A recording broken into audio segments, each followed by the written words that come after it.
አንገሳ ኤ ኤ ጠፋሳ አለሳ ይመለሳልሳ። መልካም አደረክሳ። ቀጥሉ። እሺ በቃ አይ በዚህ አካውንት ሞዴሬተር ተፈካለህ። አንድ ሞዴሬተር ስጠኝ። ተርፈካለህ ነው ችግር የለውም። እሺ እስከዛው ዝም ብዬ መሀል ላይ ቅድም ለገባ አፉ በለኝ ብዬ ያው ግን ኢየሱስ ኃጢአት ሰራ ከሚለው ስንነሳ የእግዚአብሔር ቃል ላይ መጨመር ትልቅ ኃጢአት ነው አይደለ? ኢየሱስ ደግሞ የእግዚአብሔር ቃል ሲጨመር በብዙ ቦታዎች ላይ እንመለከተዋለን። ፕላስ ስድቡንም አይታችኋል። ደንቆሮ የሚል ገሃነም የሚገባ ስድብ ነው፣ ኃጢአት ነው። ይህን ኃጢአት ደግሞ ሲሰድቦ ኢየሱስ ሲያደርገው እንመለከታለን። ባይዘቤ ያደረገው ማለ ነው ካልን የገዛ ወገኖቹ ላይ ነው ደንቆሮ ያስሰድብ የነበረው ማለት ነውና ይህን ተመለከቱ ማለት ነው።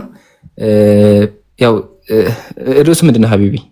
ቀጥሎ ሀሳብ ሲሆን ልናገር እኔ ነው ይጠይቁ እንጠይቃለን አሉ እንትና ሄሉም አለች ኦሜጋም አማኑ እንትናም አለ አማኑ ወልድ ማኑ የሚባለው ቀጥል ጥያቄ ጠይቁ ከዛ ትጠየቃላችሁ እና አትንጫጩ ተረጋግተን እሺ በዚሁ ቫይብ ተናስተልኝ እንዴት ናችሁ አብሮ ይስጥልን እንዴት ነህ እግዚአብሔር ይመስገን ደህና አለን ጥሩ እንግዲህ አንድ የቁርአን አንቀጽ አነብና ጥያቄን በዛ ትርሽ እጠይቃለሁ ሱራቱ ጣሃ ቁጥር 12 ላይ ያለ አንድ ቃልና አነባለሁ እንዲህ ይላል ከቁጥር 11 ጀምሮ በመጣም ጊዜ ሙሳ ሆይ በማለት ተጣራ እኔ ጌታህ ነኝ ጫማዎችንም አውልቅ አንተ በተቀደሰው ሸለቆ በጦሃ ነህና እኔ መረጥኩ አላህ ነኝ እኔ ያለኔ አምላክ የለምና ተገዛኝ የሚል የቁርአን ክፍል ሱራቱ ጣሃ ቁጥር 11 ጀምሮ አለ። ምንድነው የኔ ጥያቄ ከዚህ የቁርአን ቃል ተነስቼ ልጠይቅ የፈለኩት እንግዲህ እንደተመለከትነው ይሄ የቁርአን አንቀጽ ለሙሴ አላህ ሲገለጥለት በተገለጠለትም ጊዜ እኔ አምላክ ነኝ እኔ ተገዛኝ ብሎ ተናግሮታልና በዚሁ መሰረት በሙሉ ቁርአን ውስጥ ፈልጌ ያጣሁት ለሙሴ እንደተናገረው ለመሐመድ አማናዊ ቃል አለ ወይ ነው። አማናዊ አላወራንበትም ይሄንን ነገር ከዚህ በፊት አንተ እኔ ቤት ችግር የለም እርግጠኛ ነኝ። አላስታውስም። እሺ የሆነ ነገር ልበልና ኢምራን ይቀጥል። ማነህ አንተ? ወንድም አለም ፒኬ ነህ እንዴ አንተ ነህ? እሺ እስኪ ንገረኝና ምንድነው መሰለህ ተያይዞ የመጣልኝ ምንድነው ሌላ ነገር አለ። ለምን መሰለህ እንደዛ ያልኩት ምክንያት ጥሩ አንተ ሐሳቤን አውርተንበታል አይደል? ቆይ ከዚህ የተነሳ የዛ ጊዜም ያው እንዳልኩ ምንድነው የነገርከኝ ነገር እንዳለ ሆኖ መቀበል ያለ መቀበል ዝም ማለት ተቀብየዋለሁ ማለት እንዳልሆነ ነው የምነግርህ። ምንድነው ግን ይሄንን ጥያቄ ደግሜ በእርግጥ አንተ እንደሆንክ ባላቅም ግን ደግሜ የጠየቁበት ምክንያት ምንድነው ሱራ 81 ላይ ምን አይነት ድምዳሜ ላይ ደረስኩ? ይሄ ቁርአን የተባለው ቃል የመሐመድ ቃል ነው በቃ ብዬ ደምድሜ ነበርና ሱራ 81 ቁጥር 20 ላይ 19 ላይ እርሱ ቁርአን የክብር መልእክተኛ ቃል ነው ብሎ ዘግቶታልና ቁርአኑ የአላህ ቃል ሳይሆን የመሐመድ ቃል ነው ብዬ ደመደምኩ። እነዚህ ነገሮች አያይዘው ሱራ 81 19 ላይ ያለው ስለ 81 19 ነው ያልከኝ? ስለ ነብያችን ሰለላሁ ዐለይሂ ወሰለም ነው በምን አወቅ? ይሄ ይናገራል። እርሱ ቁርአን የክብር መልእክተኛ ቃል ነው በቃ የአላህ ቃል ነው። ክብር መልእክተኛ የተባለው የአላህ ቃል ክብር መልእክተኛ ቃል ነው እያለ ነው። ገባኝ እኮ ክብር መልእክተኛ የተባለው ነብያችን ሰለላሁ ዐለይሂ ወሰለም ናቸው ብሎ ማን ነገረ ነው የኔ ጥያቄ። ሌላ መልእክተኛ ካለ እሱ ነው በለኝ። ያው እዚህ ጋር ግን እኔ መልእክተኛ የተባለው እሱ ነው ብዬ ነው የደመደምኩት እኮ። አንቀጽ ብቻ ይዘህ የሄድክ እኮ ነው አሁን ችግር የሆነው። ላይ እናታች ያለው ነገር አለማንበብ ነው። እኔ እንዲህ ብዬ ደምድም ያለው አንተ ደግሞ አይ እንደዚህ አይደለም ብለህ ቅድም ከጠየቅኩ ጥያቄ ጋር መጽሐፉ ሙሉውን ተፈተሸውና አንድ ነብይ ነብይነትን ስልጣን ከሰጠው አካል ጋር በአካልም በድምጽም ለማንኛውም እዚህ ጋር የሚያወራው ምናልባት አንቀጽ ተምታቶብህ ከሆነ ማለት ነው ስለ ነቢያችን ሱራ 69ኛው ምዕራፍ ላይ ቁጥር 40 ምናምን እንደዛ አካባቢ ላይ ያለ ነው። ይሄ ከዛው ቀጥለ ብታነበው ማን እንደሆነ የኃይል ባለቤት ሱራ 81 ቁጥር 19 ነው 14 አይደለም። እሺ 19 ነው አይደል? እሺ እርሱ ቁርአን ይዤ እኮ ነው ቁርአኑን ይዤ ነው እያወራሁ ያለሁት። እሺ አማና አንዴ ስማኝ። እርሱ ወይም ቁርአን የክቡር መልእክተኛ ቃል ነው አለ። የኃይል ባለቤት በዙፋኑ ባለቤት ዘንድ ባለሟል የሆነ አለ። ይሄ ማን ነው? አሁን የክቡር መልእክተኛ ቃል ብሎ ከታች ማን እንደሆነ ገልጿል። እንግዲህ የኃይል ባለቤት በዙፋኑ ባለቤት ዘንድ ባለሟል የሆነ በዚያ ስፍራ ትእዛዙ ተሰሚ ታማኝ የሆነ መልእክተኛ ቃል ነው ይላል። ለማንኛውም ይህ የሚያወራው ካላወቅ ስለ ጅብሪል ነው እዚህ ጋር የሚናገረው እንጂ ስለ ነቢያችን አይደለም። ስለ ነቢያችን የሚያወራው ቃሉ ያላህ ሳይሆን የጅብሪል ነው እያለ ስለሆነ እሱንም ነገሩ ችግር የለም።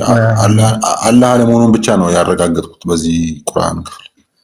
ቃሉ ያላህ ብትሰማኝ እኮ ጥሩ ነበር።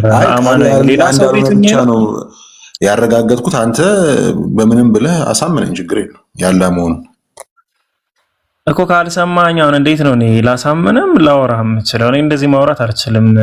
ኢምሩ ቀጥል፣ በቃ ኢምሩ ቀጥል። ከኢምሩ ጋር አውሩ። ሀቢቢ ቀጥል። እሺ ቀጥል ሀቢቢ። አሁን አዳምጣ ብዬ አስባለሁ።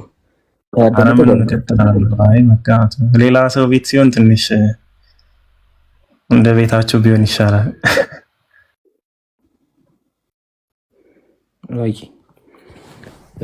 መጀመሪያ ያው ከመጀመሪያ ሀሳብህ መመለስህ በጣም ደስ ይላል። የነብዩ ቃል ነበር ነው ያልከው፣ ስተዋል።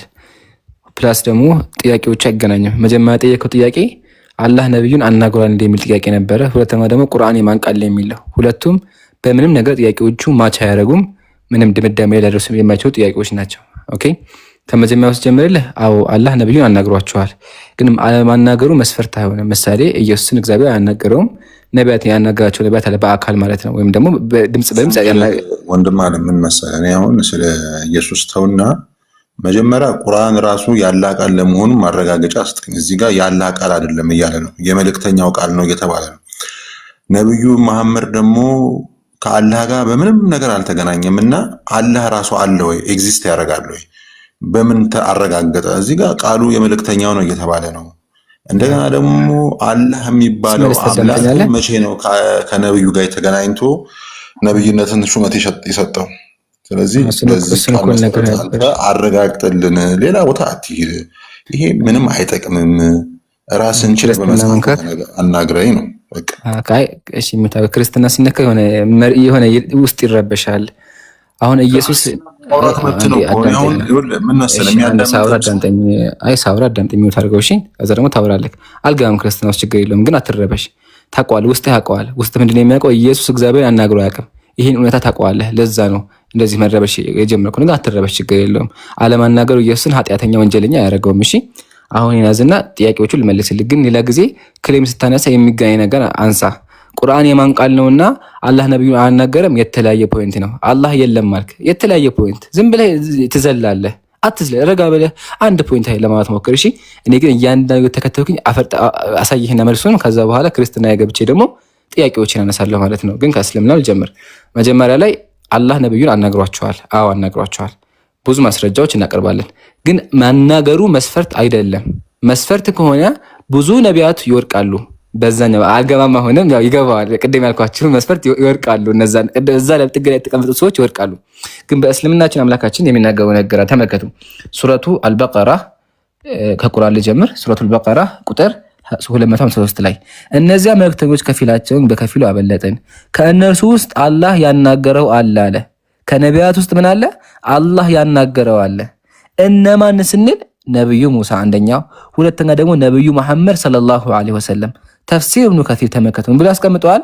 ያኒ ሙሳ ወሙሐመድ ሰለላሁ ዐለይሂ ወሰለም፣ ነብዩ ሙሳና ነብዩ ሙሐመድ ቡም ያው ነብዩ መሐመድ። ይሄ ከተፍሲር ነው። ተውና ቃል በቃል አምሪ ጊዜ ሳንፈጅ ሚዩት አድርግ። ሳውራት ተቆርጠኝ። እሺ ትወርዳለህ። አንዴ ረጋ ብለህ አትረበሽ። መሐመድ ያናገረበትን ቦታ አሳይኝ። ልከፍት ነው። ጆሮ እየሰማ አይደለም። ልከፍት ነው። ከቁርአን አጣቅሽ ወደ ሐዲስ እየመጣህ ነው። ረጋ በል። መጀመሪያ አዳምጥ። ስታዳምጥ ነው ምን እያወራሁ እንደሆነ የሚገባ። እሺ እንደሱ ጎበዝ ልጅ ስታዳምጥ ደስ ይለኛል።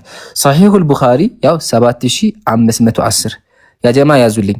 ነብዩ አላህ ያናገራቸው ቦታ ተወዳጅ ለምን ተታረገው? እስቲ ረጋ በል አንዴ። የሆነ ውስጥ የሚረብሽ ነገር አለ ወይስ የቅድማ መርፌ ኢየሱስ እግዚአብሔር አናገረው የሚሆን ነገር ረብሽዋል? ነብዩ መሐመድ ከአላህ ጋር ተነጋግሮ ቁርአን ላይ ተጽፎ ቀርቶ ነው? አቀረብኩልህ። ሱረቱል በቀራ እኮ አቀረብኩልህ። ረጋ ብለህ አዳምጥ። ጆሮ ሐሳብ ሱረቱል በቀራ እየጠቀስኩልህ እኮ እየሰማ አይደለም? አንዴ ረጋ። አይ በቃ እንደዚህ ከሆንክ ተረብሽሃል ማለት ነው። የቅድሙ መርፌው እንደዚህ የሚያደርግ እስኪ ረጋ በል። አሁን ክርስትና ላይ ባዞርብህ ትጮሃለህ። እንጮህ አልፈልግም። ረጋ በል አንዴ። እንደሱ ይረብሻቸው። ወላሂ የሆነ ጋኔን አለባቸው ጀማ፣ የሆነ የሚያስፈራ እንትን አለባቸው። ተረዷቸው። እኔ ግን እየገባኝ ነው። ሰሞኑን ይሄ አብሶ አማን ነው አለበት። ለዛ ነው። እስኪ ያዳምጣ እንየው። እስኪ ካቋረጠ ይወርዳል ማለት ነው። እሺ ያው ከቁርአን ጀምራለሁ ጀማ። ሱረቱል በቀራ ብዬ አቅርቤያለሁ። አንደኛ፣ ሁለተኛ ቃል በቃል ነብዩ አላህን አናገረ ነብዩ መሐመድ የሚል ግን ቁርአን ላይ የለም። እንደዛ ጭራችሁን ሊኖራችሁም። ለምን ቁርአን የነብዩን ታሪክ በቃይ እናመሰግናለን። ታችሁን አዳምጥ። እሺ ቃል በቃል ሊኖራችሁ ለምን ቁርአን አልቻለም። አይጋቸውን እኮ አይችልም ብያቸዋለሁ። ጋኔ እንዳለበት አስመስክሯል። እሺ ነብዩ ቁርአን የነብዩ ታሪክ መጽሐፍ አይደለም። ቁርአን የመጣው ነብዩ እንደዚህ አደረጉ ሊል ሳይሆን የነቢያትን መንገድ ሊያስቀምጥ እሱ ብቻ አምላክ ተመላኪ እንደሆነ ሊገልጽልን ነው እንጂ የነብዩን ታሪክ ሊናገር የመጣ አይደለም። ሙስሊሞች ቁርአን ብቻ እንቀበል፣ ሐዲስም እንቀበላለን። ከቁርአን ጀምራለሁ። ሱረቱል በቀራ ብዬ አቅርቤያለሁ ጀማ። ሱረቱል በቀራ ቁጥር 253። አሁን ወደ ሐዲስ ደግሞ ስንመጣ ነብዩ ምን አሉ? ثم رجعت الى ربي ወደ ጌታዬ ሄድኩኝ። فاحمده بتلك المحامد አመሰገንኩት አለ። ከዛ فقال لي አምላኬ እንደዚህ አለኝ፣ ያ ሙሐመድ ሆይ ارفع راسك ራስህን ከፈርክ፣ وقل يسمع لك ተናገር ይሰማልሃል፣ وسل تعطى ጠይቅ ይሰጥሃል፣ واشفع تشفع አመል ዳው ይነገራል። ስለዚህ አናግሯቸዋል። ይሄ አንደኛ ማስረጃ ነው።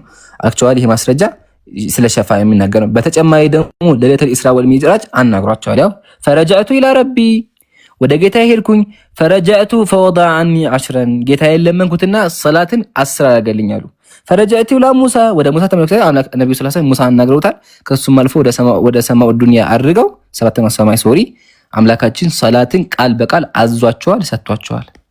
ሰሒሁል ቡኻሪ በመጽሐፍ አቅርበናል።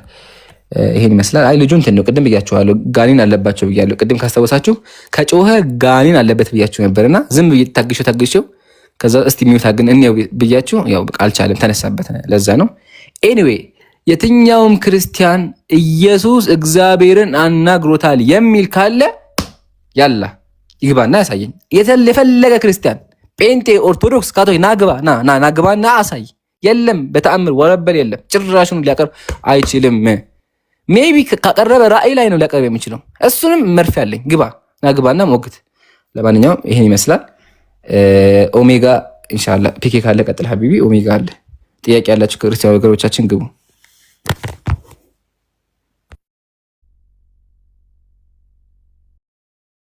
እንዴት አመሻችሁ? ኢምራን አሁን ያልከው ላይ ኢየሱስን እግዚአብሔር አላናገረውም የሚለው ከምን ተመስረተ ነው የተናገርከው? ኢየሱስ ምድር ላይ በነበረበት ጊዜ መጽሐፍ ቅዱስን አገላበኩ የትኛው ሌሎች አላችሁ አናግሮት አያውቅም።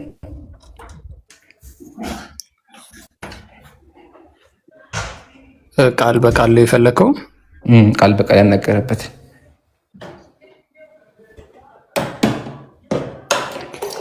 ግን እግዚአብሔር አልተናገረም ክርስቶስ ባለበት ያየው አሳየኝ። አንተ ኢየሱስ ያናገረበት ያልኩህ አሳየኝ። ኢየሱስ ያናገረበት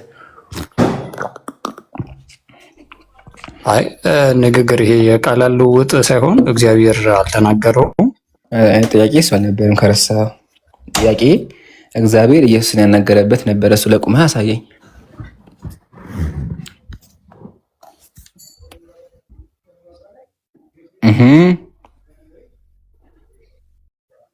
ይከፍታ ኔትወርክ ከኔ ጋር ነው። ምንም ይቆራረጣል። ኧረ የሚል በደንብ ነው የሚሰማው ወንድሜ፣ በደንብ ይሰማል። ወላሂ በደንብ። አይ ሌሎች እሺ፣ ምንድን ነው ያልከው? አልሰማሁም። አይ ጥያቄ እግዚአብሔር ኢየሱስን ያናገረበት ነበር እኮ ቃል በቃል አሁን እኔ እናንተ እንደምናወራው ነው ወይስ ደግሞ እግዚአብሔር ሲናገር ነው? አይ ቃል በቃል ያወራበትን ኢየሱስን ቃል በቃል ያወራበትን ሙሴን እንዳወራው ቃል በቃል ያወራበትን አሳየኝ።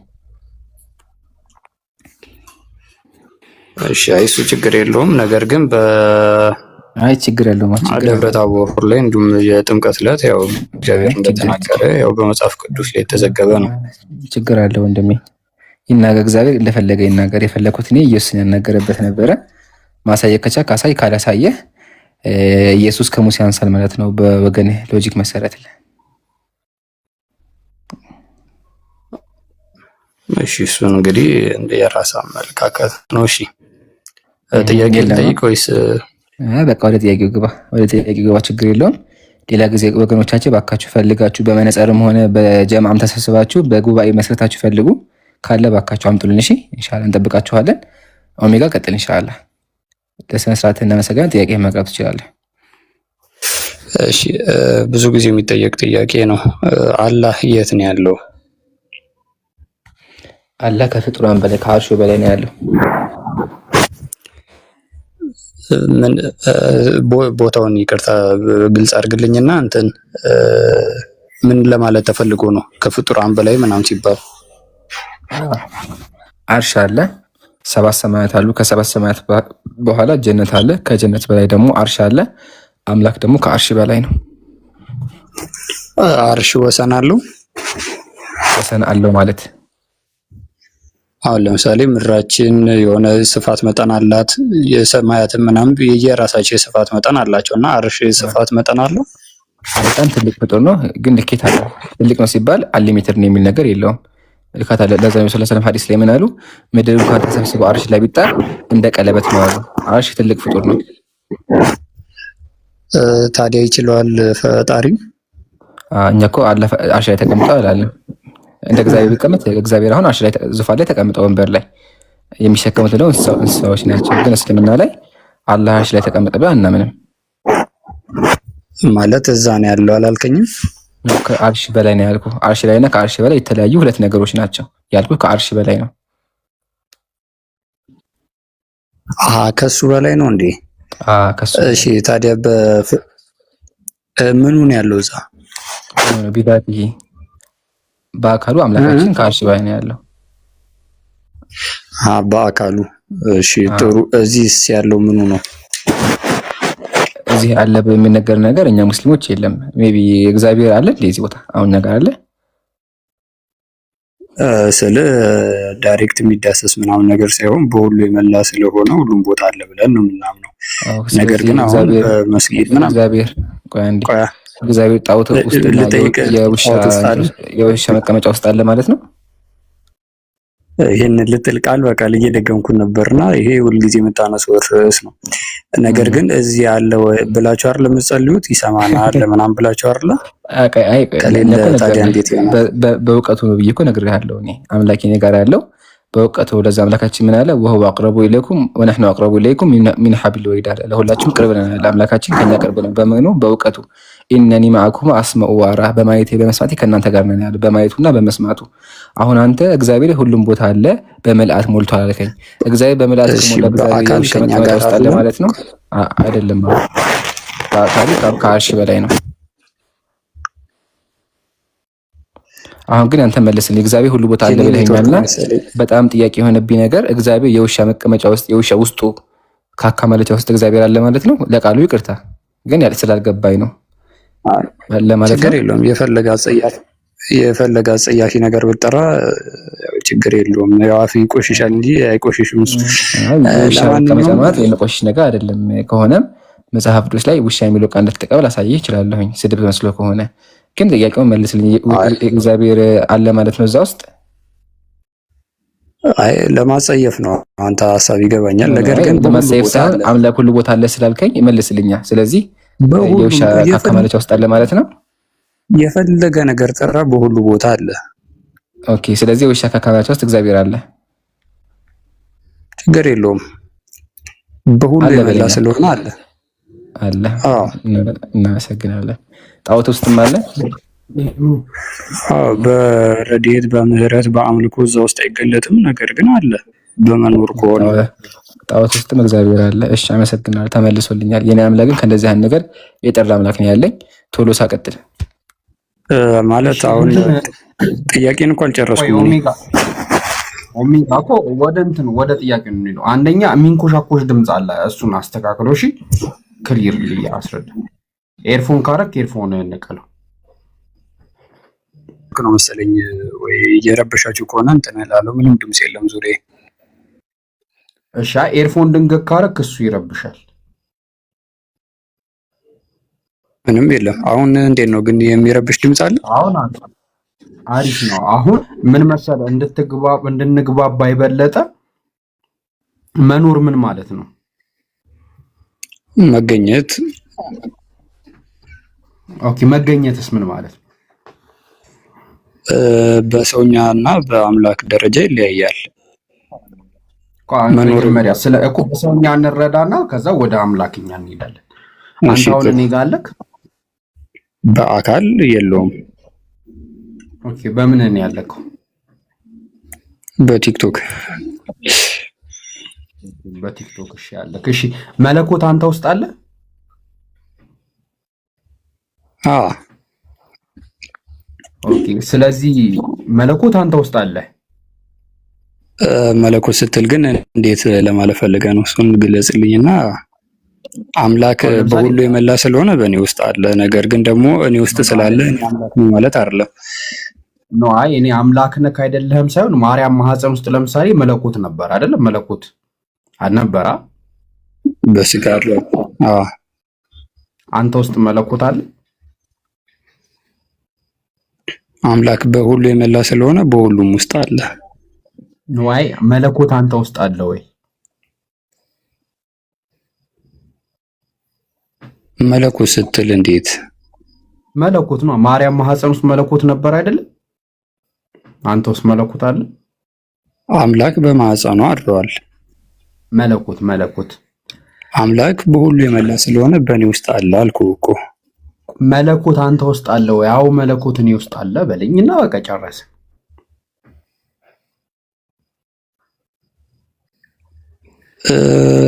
አይ እንትና የማርያም ሚለው ጋር እኮ እያወራኝ ያለው ስለ አምላክ ነው እንጂ ስለ መለኮት አይደለም። ማርያም ማህፀን ውስጥ መለኮት ነበረ። ስለዚህ የመለኮት ማደሪያ ትባላለች አይደለ? ማህደረ መለኮት የምትባለው ልጅ አይደለ? መለኮት ማህፀን ውስጥ አድሮ ነበረ አይደለ? አንተ ውስጥ መለኮት አለ ወይ? በትክክል። እሺ አለ። ኦኬ፣ አንተ ውስጥ መለኮት አለ? በሁሉ የመላ ስለሆነ አምላክ የሚለውን እናድርገው። መለኮት የሚለውን መለኮት ወደ ሌላ ሀሳብ ለማድረግ ብለህ ነው እሱ የምትጠቀመው? ኖ አይደለም። መለኮት እሺ፣ መለኮትማ በእኔ ውስጥ አለ ማለት ወደ አምላክ ነህ ወደሚለው ሀሳብ ይሄዳል። ነገር ግን አምላክ ግን በሁሉ የመላ ስለሆነ በእኔ ውስጥም አለ። ኖ መለኮት አንተ ውስጥ አለ ኦሜ አለ ስትል ለራሱ በምን አንጻር ነው? በቃ መኖር ነው። መኖር ሲባል ኤግዚስት ማድረግ ነው አይደል? ልክ ማርያም ማህፀን ውስጥ መለኮት ነበር አይደለ? አንተ ውስጥ አለ መለኮት። በትክክል ቴንኪው። አንተ ውስጥ መለኮት አለ። ለምሳሌ አንድ ሰው መጣና ሰገደልክ። ሲሰግድልህ እንዲህ ምን ነው ምናምን ነገር ሲሉክ አይኛ ለአንተ ሳይሆን አንተ ውስጥ ላለው መለኮት ነው የምንሰግደው ብሎ ቢሰግዱ አይችሉም?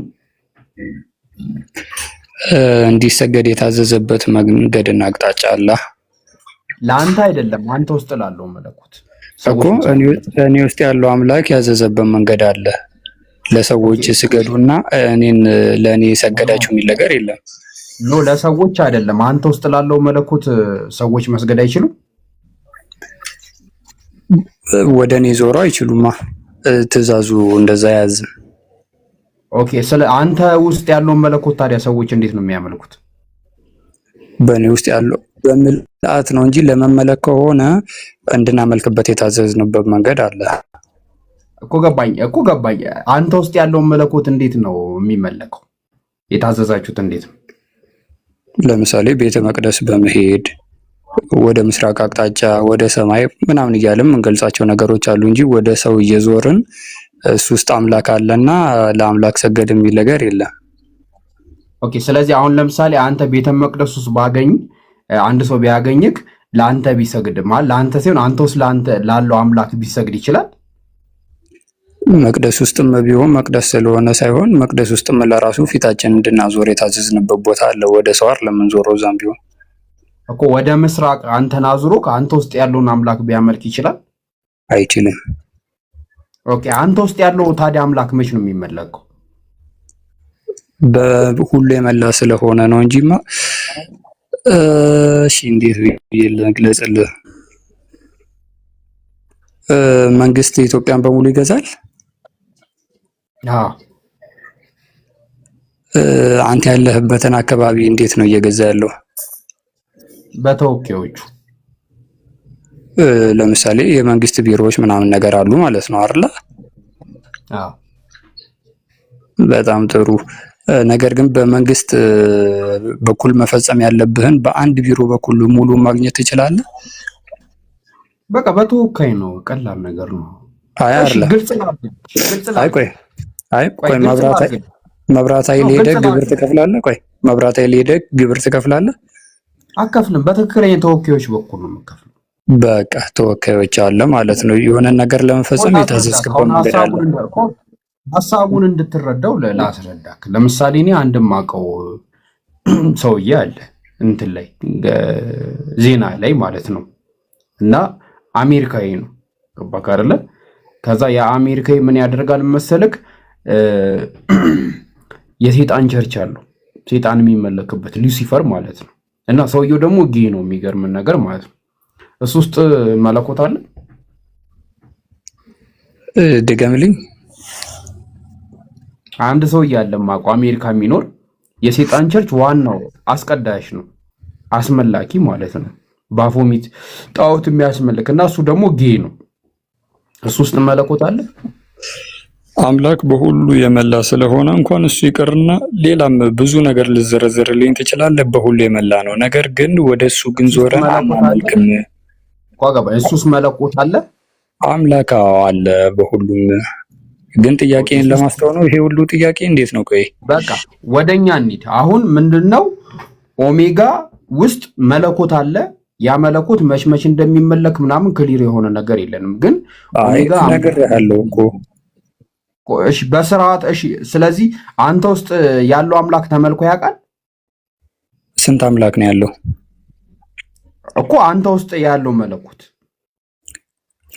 ሁሉም ውስጥ ያለው አንድ በሁሉ የመላ አምላክ ነው ያለው። እሱ ደግሞ እንድናመልክ ያዘዘበት መንገድ አለ። ነገር ግን እኔ ውስጥ ያለ መለኮት እንትና ውስጥ ያለ መለኮት እንትና ውስጥ ያለው መቼ ይመለካል እንትና ውስጥ መቼ ይመለካል ልትል የሆነ ዝብርቅርቅ ውስጥ ልገባ ነው። ነገር ግን አንዱ አምላክ ግን ይመለክበት አለ። እሺ ካለ እሺ አለ። እሺ እኛ ስለኛ ንገር በቀላሉ። እሺ አምላካችን አለ በዛቱ ወይ ደግሞ በማንነቱ ከታይምና ከስፔስ ውጪ ነው። እሺ ከታይምና ስፔስ ውጪ ነው። በፍጥረት ውስጥ ግን ሁሉን ነገር በተመልካችነቱ በሰሚኒነቱ ሁሉን ነገር በአድራጊነቱ አለ በሁሉም ቦታ ማለት ነው።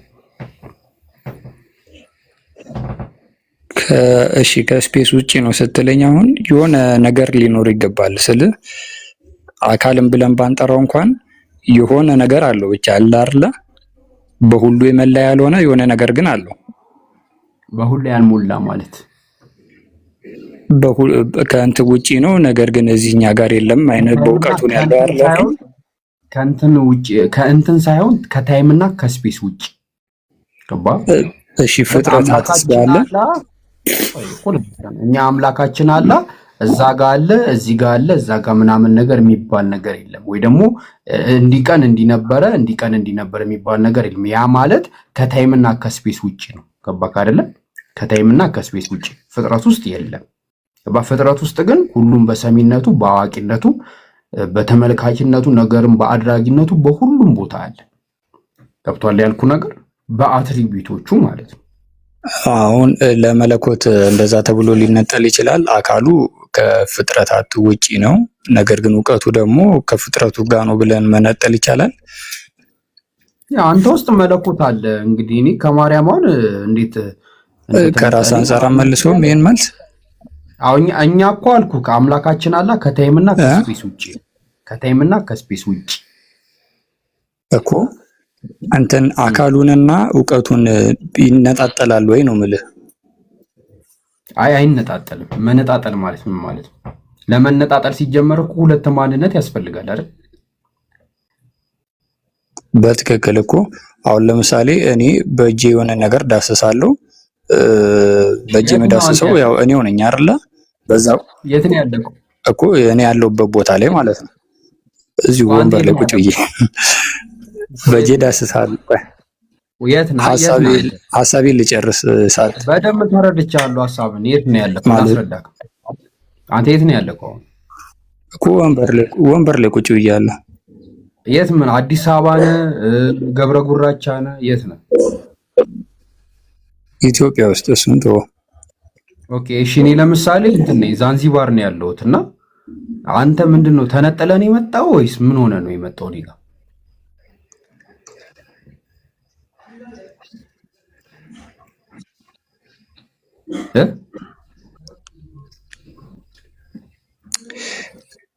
የኔ ኔትወርክ ይሁን ይቅርታ እየተሰማኝ አይደለም። አይሰማል በለ አንተ የምትለው የሆነ መሀል ላይ የሆነ እየተሰማኝ አይደለም። ብዙ ጊዜ እኔ ሳወራ እንዲህ ነው የሚሆንባቸው። አይሰማችሁም መሀል ላይ። አንተ ዛንዚባር ያለከው ተነጠለክ ተነጠለክ።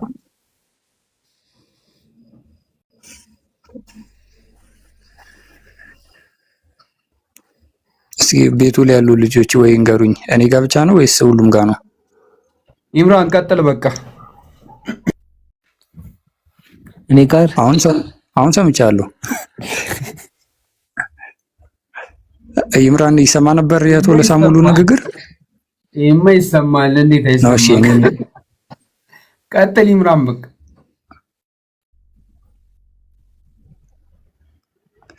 እኔ እኮ መሰማቱን እኮ አንተ አይደለም የምታረጋግጠው። ኢምራን እስኪ ይሰማል የቶለሳ ንግግር?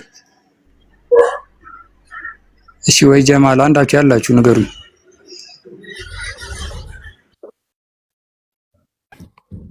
ይሰማ ነበር ሲያወራ ሙሉ? ቶሎሳ ይሰማል። እሺ ያለውን ሐሳብ እስኪ ድገምልኝ። መጨረሻ ላይ አልሰማሁትም። አይ በቃ ይበቃል።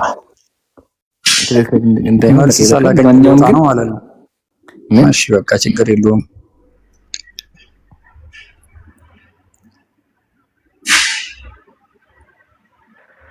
ኦሜጋ ወይ በቃ ኔትወርክ ሲስተካከል ላውራ አይሻልም? ያንተም እየተሰማኝ አይደል? አይ በቃ ችግር የለውም። እሺ አስተካክለናል። ግን በእውነቱ ክርስቲያኖች ራሱ አሁን ያስተማርከው ትምህርት በጣም ነው የሚያወዛግባቸው። አምላክ ሰዎች ውስጥ አለ ብሎ ማስተማር በእውነቱ በጣም በጣም እንትን ነው። ይሄ መንፍቅና የሆነ አስተምሮ ነው። ባይ ዘ ዌይ ኦርቶዶክስ ተዋሕዶ ቤተክርስቲያን እንደዛ አታስተምርም፣ ጴንጤዎችም እንደዛ አያስተምሩም የሚለውን ታዘቡ። እሺ ሄሉ ሰላም ብያለሁ።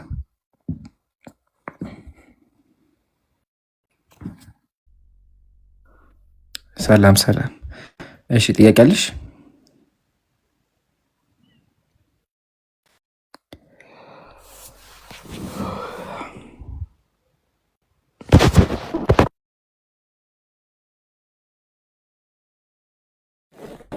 አሎ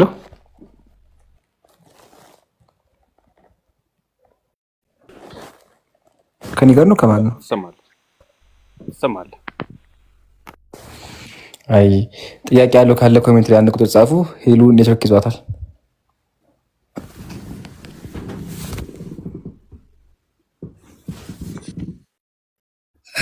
ኢምራን እስኪ ስለሚሰማኝ እንትን እንደዚህ አያስተምሩም ያልክበትን እስኪ በማስረጃ እስኪ አረጋግጥልኝ። እሺ ከቤተክርስቲያን ጀምርልህ። ኦርቶዶክስ ና? እሺ ኦርቶዶክስ ከሆን ክፈት እጅ ላይ ከመጽሐፍ ቅዱስ እንጀምር። አክቹዋሊ እግዚአብሔር ዙፋኑ ላይ ተቀምጦ ነው ያለው። ሰማይ ላይ ተቀምጦ እንስሳ ተሸክመውት ነው ያለው። ይህን ደግሞ ኦርቶዶክስ ተዋሕዶ ቤተክርስቲያን በሁሉም መዛግብቷ ላይ ሰድራና ጽፋ ያስቀመጠችው ግልጽ የሆነ እውነታ ነው። እያንዳንዱ ማየት እንችላለን። እጅ ለመጽሐፍ ቅዱስ ካለ ከማቴዎስ ወንጌል ጀምር። እሺ አውቀዋለሁ፣ ችግር የለም። ቀጥል። ሀሳቡ ምንድን ነው የሚለው? ማቴዎስ ወንጌል ምዕራፍ ፍረሰት አባታችሁን አስታወስኩ ቁጥሩን አባታችሁን የሚለው እሺ በሰማያት የምትኖር ይላል። እሺ የት የምትኖር? እሺ በሰማያት። እሺ የት ነው እግዚአብሔር ነው የሚኖረው? ኑሮ በሰማይ ነው ማለት አይደለም፣ የክብሩ መገለጫ ነው እንጂ በሰማያት የምትኖር ማለት ሰማይ አይኖርም። በሰማይም አለ፣ በሁሉ የመላ ነው። ሰማይ ዙፋኔ ምድርም የእግሬ መረገጫ። በሰማያት የምትኖር ነው ያለው፣ በሁሉ ቦታ የምትኖር አይደለም እኮ። አንተ እንዳልከው ኢየሱስ ሐሳቡ ሁሉ እግዚአብሔር ሁሉም ቦታ አለ የሚል ከሆነ ለምን በሰማያት የምትኖር አለ? ሰማይን ለምን ለየው እኮ? የክብሩ መገለጫ በሰማያት የምትኖር ያው ከምድራዊ አባቶች ሲነጥለው ነው። በምድር ላይ እንደዛ ብሎ የፈታ አንድ እንደው ይኖር ይሆን? ግልጽ እኮ ንግግር ነው። አይ ግልጽ ሳይሆን አይደለም። አሁን የተረዳሁት ምንድነው እግዚአብሔር ሰማይ ላይ ነው የሚኖረው የተረዳው። አንተ ደግሞ አይደለም ያልክ ስለሆነ እስኪ እንደው እንትን ሊቃውንት ይፍረዱና እስኪ እንደዛ ብሎ የፈታ ሊቅ አለ ማለት? እሺ እኔ ከእናንተ ጋር እኖራለሁ ሲል በሰማይ ነው በምድር ነው? አይ እሱ ሌላ ፖይንት። በምድር ነው የሚኖረው የሚል በአስተምሮ ነው የሚኖረው። እሱን ሌላ ጊዜ እናስረዳሃለን። የተናገረውም ኢየሱስ ነው። ሰማይን እንዴት ነው የምትረዳው? ቆይ የኔ መረዳት ሆኖ አንተ አስረዳኝ። መጀመሪያ ማስረጃ አቅርብልኝ እናንተ፣ ከዛ በኋላ የኔን አረዳድ ደግሞ እነግርሃለሁ።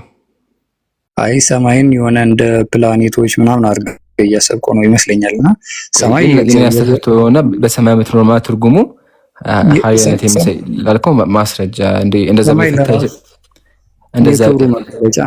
ረተው። አይ ማን ነው እንደዛ ብሎ ይፈታል? ችግር የለውም። በርካታ አባቶች አሉ። አሁን ስልክ ላይ ብቻ ስለሆንኩኝ ነው። ኖ አይ በቃ ይዛና አቅርብልኝ ፕሊስ። በጣም ወሳኝ ነገር ነው እና አስረዳኸኝ ማለት ነው። አይ አቅርብልኝና ከዛ በኋላ እኔ ጋር እመጣለሁ። መጀመሪያ አቅርብልኝ አንተ። እሺ ቀጥልና ለዚህኛው እሺ ማስረጃ እመጣለሁ። ቀጥል፣ ሀሳቡን ጨርሰው። አሁን ማቅረብ አችልም? ችግር የለውም። እሺ ማቅረብ ካቸክ ችግር የለውም። ማቅረብ ካቸክ እንለፈውና አሁን ደግሞ የራእይ መጽሐፍ ምዕራፍ 19 ክፈት። ስልክ ላይ ነው። እሺ ሀሳቡን ተናገር። አራቱም ሽማግሌዎች አራቱም እንስሶች በፊታቸው ተደፍተው በዙፋኑ ላይ ለተቀመጠው ለእግዚአብሔር አሜን ሃሌሉያ እያሉ ሰገዱ ይላል። እንስሳዎቹ ምን አደረጉ? በክብሩ ዙፋን ፊት ልክ ነው። በዙፋኑ ምን ላደረገው ሰገዱ? እየሰገዱ ያው እንትን አሉ። በዙፋኑ ላይ ምን ላደረገው? ለተቀመጠው ለእግዚአብሔር ተቀመጠው። ስለዚህ እግዚአብሔር ዙፋን ላይ ተቀምጦ አልተቀመጠም? እሺ የክብሩ መገለጫ የሆነ ዙፋን አለው። ልክ ነህ። ተቀምጦበታል አይደለ? ያው ቆመ ተቀመጠ ለእግዚአብሔር አይነገርም። ነገር ግን ያው ፈራጅነቱ ለእግዚአብሔር የማይነገር ከሆነ ምን ተቀመጠ አለ? ተቀመጠ ነው ፈራጅነቱን ለመግለጽ ነው። ያው ፈራጅ ለመግለጽ እንደሆነ ብሎ ይፈታል። ማን ነው? ለምሳሌ እኔ በእግዚአብሔር ፊት ማስረጃ ነው በእግዚአብሔር ፊት የምቆመው ብሎ ይናገራል ገብርኤል። ንግስቲቱ በቀኙ ትቆማለች። ፈራጅነትን አማላጅነትን ነው። ይቀመጣል ደግሞ የፈራጅነት ይቆማል። መላእክቶች ይቆማሉ። በትክክል መላእክቶች እሱን አሳያለሁ። አሁን ተቀመጠው የሚለው ትርጉሙ አንተ እንዳልከው ኃይል የሚያሳይ ፈራጅነት የሚያሳይ ነው ብሎ ተረጉመልህ ማን ነው? ሲጀምር ምን አገናኘው? መቀመጥና መፍረድ ምን አገናኘው? ፍርድ ቤት ዳኞች ቁጭ ብለው ቆመው ነው የሚፈርዱት? ተቀምጠው ነው። ግን ይሄ ዙፋን የፍርድ ዙፋን አይደለም፣ የእግዚአብሔር መቀመጫ የሆነ ዙፋን ነው። በቃ ፈራጅነቱን ነው። በክብሩ ዙፋን ሆኖ ፈራጅ። እንደዛ ብሎ የተረጎመልህ ማን ነው ያልከው እኮ ነው። ይህንን ማስረጃ አምጣ እያልክ ጥያቄህን ለመመለስ መጽሐፍ ቅዱስን እያደረግከው ነው። ዝም ብለህ በራስህ እየተረጎምከው ነው ያለው። እግዚአብሔር ተቀመጠ ተብሎ እየተናገረ አንተ ደግሞ አይ መቀመጥ ማለት ትርጉሙ ሌላ ነው እያልክ ነው ያለውና ማን ነው የተረጎመልህ እያልኩህ እኮ ነው። በኪስማ አይሆንም። በኪስማ ከሆነ እኔም እዚህ ጋር ዝም ብዬ በፈጠራ ከሆነ ተቀመጠ ማለት እኮ ተንበረከከ ማለት ነው። ይገርምሃል። ለምን መቀመጫ ጉልበት እጥፍ ይላልና፣ ስለዚህ ትንበረከካለህ። ስለዚህ ተቀመጠ ማለት ተንበረከከ ማለት ነው። እግዚአብሔር እሺ ቀጥል። አያ እንደዚህ ብዬ መፈላሰፍ እችላለሁ። አንተም እየተፈላሰፍክ ነው ያለው። ስለዚህ ምን ይለኛል? ማስረጃ ይለኛል ማለት ነው። ማስረጃውን ተቀብለን እኔም ደግሞ አቀርባለሁ። እግዚአብሔር ተንበረከከ ላልኩበት ማለት ነው። አንተ ጀምርና ማስረጃ። እኔ እኮ ጥያቄ ጠይቄ ማስረጃን የምጠየቀው ነገር ነው ደስ የሚለኝ። አንተ ነው ተረጎምክ ገብተህ እኮ ተቀመጠ ማለት ትርጉሙ ፈረደ ማለት ነው አልከኝ። ስለዚህ ፈረደ ላልክበት ማስረጃ እንደሆነ ያልኩህ አንተም እኮ በመሰለኝ ነው እንጂ እኮ አንድ ከአባቶችም እንኳን ተቀመጠ የሚለው ዳይሬክት መቀመጥ ነው የሚለውን አላሳየም። የእግዚአብሔር ቃል እኮ ተቀመጠ አለ እኮ አይደለም። ከአባቶች ተረጎማል። ቆይ ያው በግልጽ ነው። ትርጉም እኮ አያስፈልግም። ተቀመጠ ተቀመጠ ነው። አንተ ነህ ትርጉሙ ላይ ነው ያልከው። ስለዚህ ማስረጃ መቅረብ ያለብህ አንተ፣ ምሳሌ ነው አንተ ነህ ማስረዳት ያለብህ እንጂ አይደለም። አንደኛ ቃል በቃል የተጻፈው በሙሉ እንደዛው ነው ይተረጎማል የሚል አስተምሮ በእስልምናም በክርስትናም የለም። ይሄ ተረጎመው አሉ። ግን ይሄ ማለት ደግሞ ሁሉም ቃል በቃል የተረጎመ ማለት አይደለም። በቃ ስለዚህ ቃል በቃል የተረጎመ ማለት እዚህ ጋር ቃል በቃል የተረጎመ ተቀመጠ ነው ያለው አይደለም። በዙፋኑ ተቀመጠ ነው ያለው። እስቲ ማስረጃ እሺ ለሱ መስጠት ትችላለህ? ተቀመጠ ያለው ማለት መቀመጥ ነው የሚለውን እስኪ በጣም ብዙ መጽሐፎች መጥቀስ እንችላለን። ዋናው ግን አንተ መጀመሪያ ዙፋን ላይ ፈረደ ላልክበት ታቀርብልናለህ። እኔ አመጣለሁኝ ግን አሁን ስልክ ላይ ነው ችግር የለውም። ትችላለህ። በአንድ ሞባይል ትችላለህ። በአንድ ሞባይል ማውጣት ይቻላል። የቱ ጋር እንዳለማ ገና ፍለጋ ለራሱ እንትን አድርገህ ነው ፈልገህና እንደዚህ በጨበጣ ከምን ፈልገህና እንደዛ ነው። ስለዚህ አንተም አታቀርብም ማለት ነው። እኔ አቀርባለሁ። ወላሂ አለኝ። መጀመሪያ ተጨርስ አለብህ። እኔ ማስረጃዎችን ሌላ ጊዜ አመጣለሁኝ ካስፈለገ ያጀማ በቃ የለህም በሚይዘዋለን። እስኪ የለኝም። እስኪ አንተ አቅርብ። ተቀመጠ ማለት ዳይሬክት መቀመጥ መሆኑ። እሺ ድርሳነ ገብርኤል ምዕራፍ 15 ላይ አቀርባለሁ። እኔ ተቀመጠ የሚለውን ድጋሚ ልደግምልኝ እንዲሆን። እሺ ቀጥል። አይደለም ተቀመጠ ሳይሆን በደንብ ነው የሚያብራራው። ያው እንደዚህ ይላል። በጌትነቱ ዙፋን ፊት ብርሃን ፈጠረ፣ ዙፋኑም ለመሸከም 4 እንስሳት የሚባሉትን አደረገ። የመጀመሪያ ፊቱ የሰው ፊት ይመስላል፣ ሁለተኛው ፊቱ የእንስሳ ፊት ይመስላል። እነዚህ በቀኝ በኩል ሆነው ዙፋን ይሸከማሉ። አራተኛው ፊት የላም ፊት ይመስላል፣ እነዚህ በግራ በኩል ይይዛሉ ካለ በኋላ በእግዚአብሔር በጌትነቱ ብርሃን እንዳይቃጠሉ በሁለት ክንፋቸው እግራቸውን ይሸፍናሉ ይላል። እግዚአብሔር ከላይ ይቀመጣ። ከዛ በኋላ እነሱ ምን ያደርጋሉ? እንዳያቃጥላቸው በእግዚአብሔር በጌትነቱ ብርሃን እንዳይቃጠሉ ክንፋቸውን ይሸፍናሉ ብሎ ይናገራል። ስለዚህ ሊትራሊ ዙፋን ነው። ዙፋኑ ደግሞ የሚሸከሙት እነማን ናቸው? 4 እንስሳዎች ናቸው። በሬ፣ ላም፣ በግና ሰው እኮ። እኔ እኮ ትርጉሙን አምጣልኝ ነው እንጂ እኮ ይሄንንማ ቅድም መጽሐፍ ቅዱስም ላይ ነግረኛል። ሪል ዙፋን ነው። አንተ ፍርድን የሚያሳየው ነው ብለሃል። ፍርድን የሚያሳየው ነው ያልከው አንተ። የትርጓሜ መጽሐፍት አታውቅም መሰለኝ። ድርሳነ ገብርኤል ትርጓሜ መጽሐፍት አይደለም፣ ግን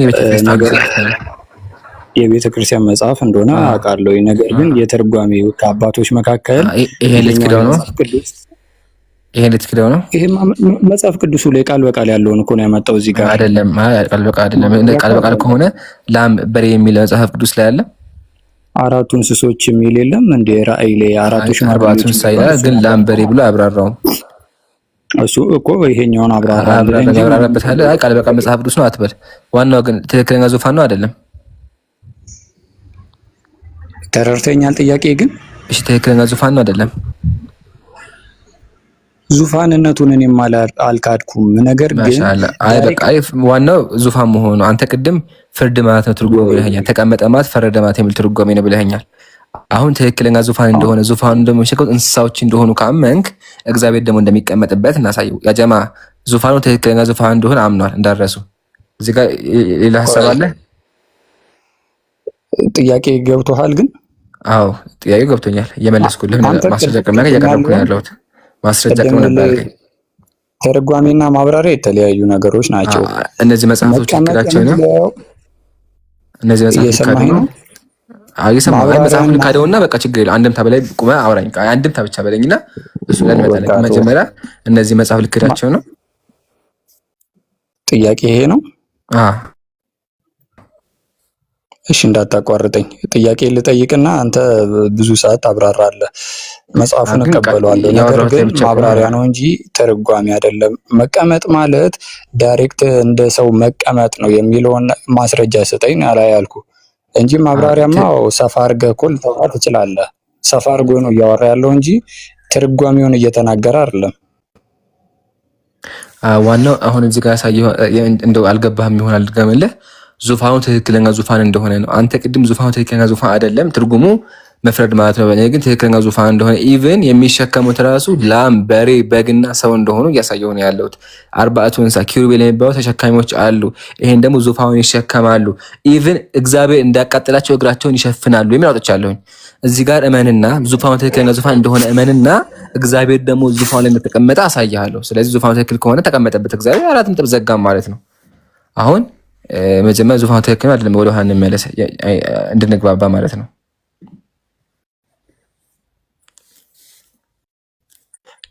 እሺ ዙፋን የሚለው የክብሩ መገለጫ ነው። ዙፋን ነው ወይስ ደግሞ ምሳሌ ነው? ለሱኛው ምሳሌ መሆኑ ማስረጃ ሌላ ጊዜ አመጣለሁ። አንተ ግን ዳይሬክት መቀመጫ መሆኑን እንድታሳይ ነው የፈለኩት እንጂ ማብራሪያማ በአፍህ መስጠት ትችላለህ። ሌሎች መጽሐፍትም ያብራራሉ። ግን ተርጓሚ ማለት ማብራሪያ አይደለም። እናመሰግናለን። በቃ ይዘህ ስመጣ እናወራለን። ያሳይቻለሁ። ያው እኔ ዙፋኑ ትክክለኛ ዙፋን እንደሆነ የሚሸከሙትም እንስሳዎች እንደሆኑ ኪሩቤሎች እንደሚሸከሙት አሳይቻለሁ። ይሄ ለኔ በቂ ነው። አንተ ደግሞ ስታመጣ ይለያል ክበስ ስታመጣ እናወራለን። እሺ፣ ለነበረን ቆይታ እናመሰግናለን። ቱራ ሰላም ብያለሁ።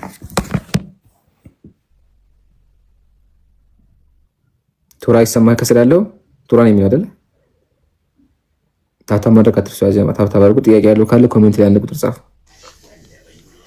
እሺ፣ ጥያቄ አለኝ። ጠይቅ። ከነብዩ መሐመድ በፊት እስልምና ነበር እንዴ? በደንብ ነው። እሺ፣ ማስረጃ ብታብራራልኝ።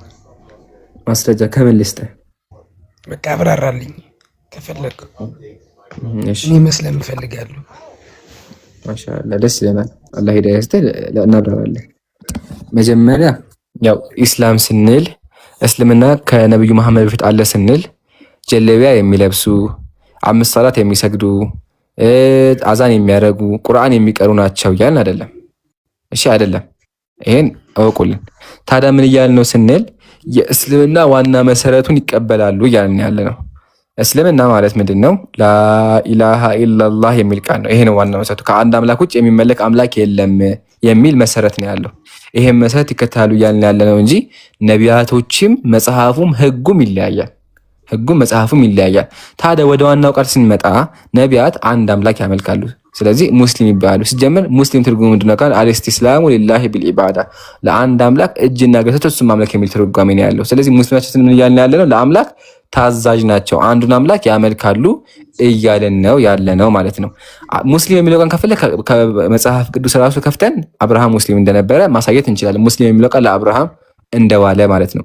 ነገር ግን በሐሳብ ደረጃ እኛ ሙስሊም በሚያስቀምጠው ምድር ለአምላክ ታዛዥ የሆነ አንድን አምላክ የሚያመልክ አካል ነው። ይሄ ደግሞ መጽሐፍ ቅዱስ ላይም ዘዳግም ያዘው። ዘዳግም 6:4 ላይ ሙሴ ምን አለ? እስራኤል ሆይ ስም አምላካችን አንድ አምላክ ነው ማለት። ይሄ ነው ሸሃዳ ወይም ደግሞ ላኢላሃ ኢለላህ የሚለው የእስልምና መሰረቱ። ከዛ ቀጥሎ በነቢያት ማመን ነው። ምሳሌ አንተ በአብርሃም ጊዜ ነበር ከሆንክ ምን ትላለህ? አብርሃም የአላህ ነብይ ነው ብለህ ታምናለህ። ኢቭን አብርሃም ራሱ ያምናል። ይሄ ነው እስልምና ብለን የምናስቀምጠው። ከፈለክ ደግሞ አሁን ልክፈትና ሰሚሽን ቱ ጋር የሚለው ላውጣልሃለሁ ማለት ነው። የሚታያችሁ ከሆነ ትንቢተ ኢሳይያስ ላይ ምን የሚል ነገር አለ? ፍጹም የሚል ነገር አለ። ፍጹም የሚል ነገር አለ። እዚህ ጋር ፍጹም ለሚለው የገባው ምንድነው ስንል ተመከቱ። ሌክሲከን ኦፍ ሂብሩ የሂብሩ ሌክሲከን ነው ብሎ ያስቀምጠዋል።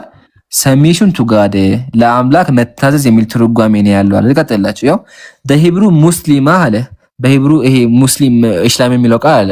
ኢት ኢንተረስቲንግ አስ ኮኔክትድ ዊዝ ዘ ሞደርን ሙስሊም ከሚለው ጋር አንድ አይነት ነው። the man resign to the will of God ለአምላክ ህግ የሚታዘዝ የሚል ትርጓሜ ነው ያለው አለ። ስለዚህ ያው ሙስሊም የሚለው ቃል በመጽሐፍ ቅዱስ ላይ አለ። ሙስሊም በሚል ተቀምጧል ማለት ነው። ግን ሙስሊም ናቸው ስንምያልን ያለ ነው እኛ አንድን አምላክ ያመልካሉ። አንድን አምላክ እንደሚያመልኩ ደግሞ የትኛውም ክርስቲያን ይስማማል።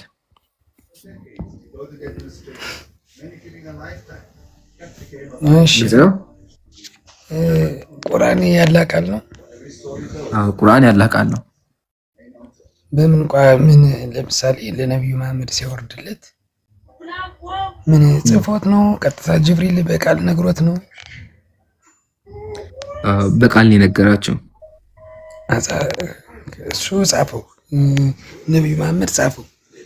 ነብዩ መጻፍ አይችሉም። ቁርአን የቃል መጽሐፍ ነው። እሺ ኦኬ። እና ማን ጻፈውስ? ቁርአን ተጽፏል፣ ግን ዋናው ጽሁፍ አይደለም፣ በቃል መተላለፉ ነው። ነብዩ መጀመሪያ የአምላክን ቃል ገብርኤል ይሰማል። ገብርኤል ደግሞ ለምን ያደርጋል? ለነብዩ ሰለላሁ ዐለይሂ ወሰለም ያስተላልፋል። የሰማውን ነገር ሳይጨምር ሳይቀንስ ያስተላልፋል። ነብዩ ደግሞ ምን ያደርጋሉ? ሰሃቦቻቸውን፣ ተከታዮቻቸውን፣ ደቀ መዛሙርቶቻቸውን እየጠሩ ምን ያደርጋሉ? ቃል በቃል ያንን ቃል ያስተምሯቸዋል፣ እንዲያፍዙ ያደርጓቸዋል። ቁርአን በቃል የምታሐፈዝ ነው። አምላካችን ቁርአን ላይ ምን አለ?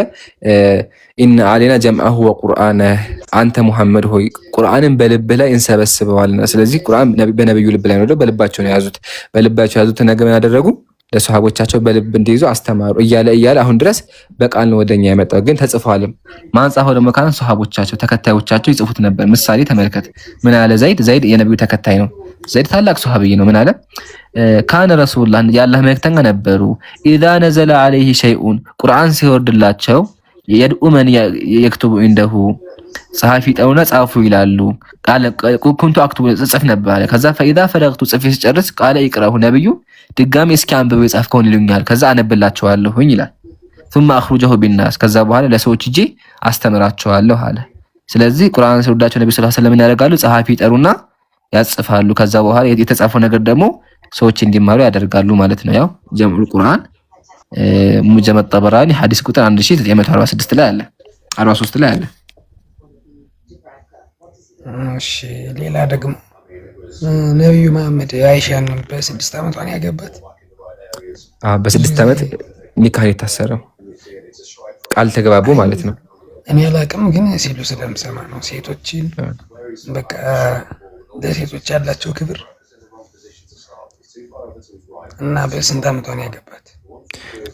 ጋብቻው ውል መዋዋል ከሆነ ወይም ቃል ኪዳን መገባባት ከሆነ በ6 ዓመቷ፣ የነብዩ ጋር ደግሞ መኖር የጀመረችው እና ነብዩ ጋር የነብዩ ሚስት ሆነች ነው መቼው ካለ ስትደርስ ተጠብቆ በ9 ዓመቷ ነው።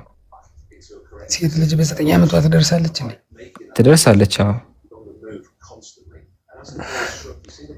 ኢቭን መጀመሪያ ላስረዳክ ምን እንደሆነ ያለው ነገር። እሺ እንደዚህ አይነት ጥያቄ ሲነሳ ነብዩ እንደ ብለው 9 ዓመት ሴት አገቡ የሚል ጥያቄ ሲነሳ መጀመሪያ ምንድን ነው የምንለው?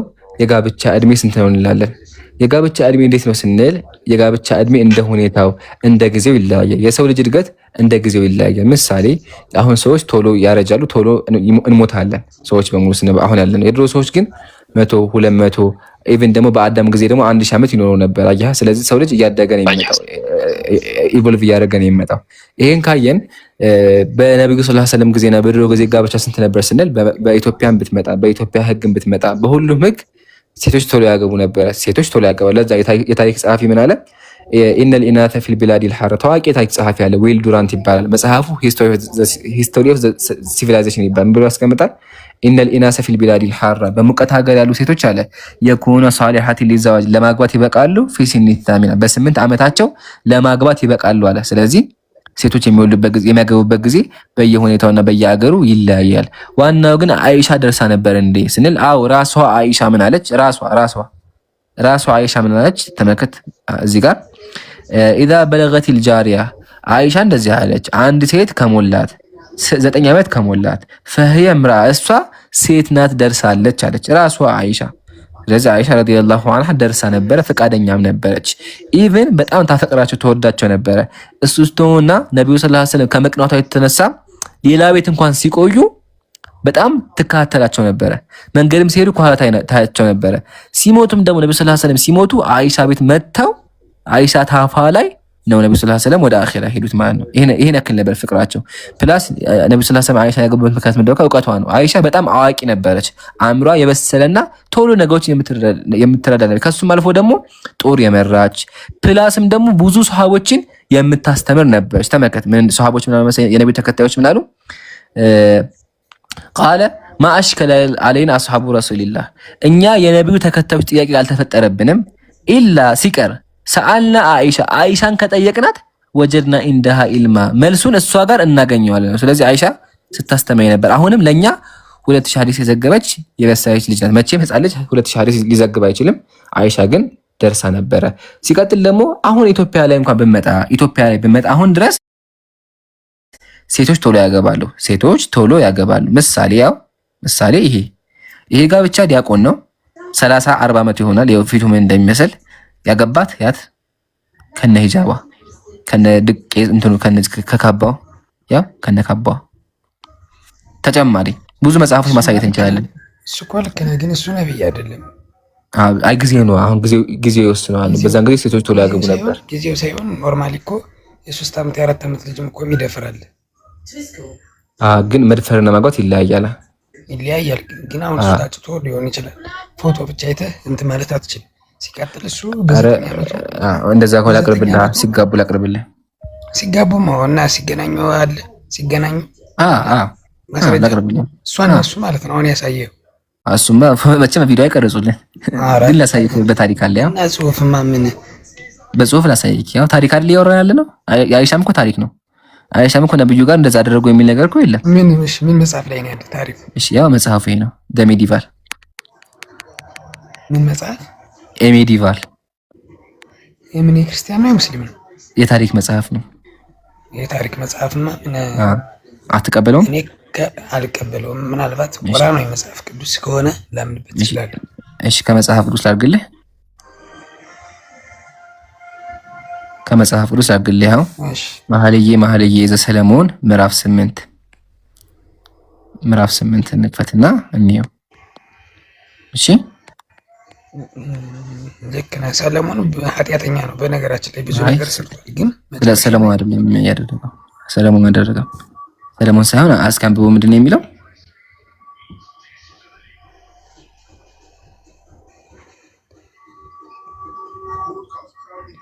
ገና ጡት ያላወጣች ትንሽ እህት አለችኝ።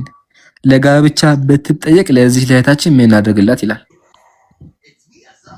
እሺ አብራሩ። ያው አንደኛ፣ ሁለተኛ ይሄ መጽሐፍ ይታያል እና ምንድነው የሚለው ጥያቄው? አይ ሰዎች ጠይቋት ለጋብቻ ልጠይቋት ነበረ። ጡት ያላወጣቸው ጨነቃቸው። ባለቤቶቹ ጠየቃቸው፣ ጨነቃቸው። ጨነቃቸዋል። ልጠይቋት ነው፣ ጊዜዋ ደርሷል እና ጡት የላትም። ምን እናድርግ እያሉ ነው። ጡቷን በምን ሸፍነው እያሉ እኮ ነው። ጡት የላትም እና አይደለም ጡቷን ምን እናደርግላት እያሉ ነው። ለጋብቻ ብትጠይቅ እያለ ለጋብቻ ብትጠይቅ ማለት ነው። ሌላ ጥያቄ አለ። ከአርሽ በላይ ነው። ከሱ በፊት አንዴ ይሄ ይታያል። እሺ አሁን ይሄ የኢትዮጵያ ሕግ ነው ወይም የኦርቶዶክስ ሕግ ነው። አንተ ኦርቶዶክስ ነህ? እኔ ነው ወልድ መንፈስ ቅዱስ ብዬ ማምን በሶስቱ ስላሴዎች አብ ቃል ነው ወልድ እያልኩ ይቀጥላል። እኔ እሱ ላይ መጣልኝ ይችላል። እሱ ላይ መጣልኝ ፈልግ ነው። እንደዚህም ጠይቀህ እንዳይደብርህ አታስብ፣ ችግር የለውም። አሁን ይሄ የኦርቶዶክስ ሕግ መጽሐፍ ነውና አሁን ድረስ በዚህ ሕግ የምትመራ ምን የሚል ያለ መሰለህ? ክርስቲያን በባንዴ ላንብብልህ። እኔ የሚጋቡትም ሴትና ወንድ አካለ መጠን የደረሰ ይሁኑ። ወንዱ 20 ዓመት የሆነ ይሁን፣ ሴቷ 12 ዓመቷ የሆናት ይሁን ይላል። አያ ሴቷ 12 ዓመቷ ይሁን ይላል። ስለዚህ ቤተክርስቲያን ራሱ የ12 ዓመት ታገባች። አሁን ይሄ በቅርቡ ነው፣ አሁን ላይ ነው። አያ እና 9 እና 12 ልዩነት የለውም። የኦሬዲ ተቃራቢ እኮ ነው።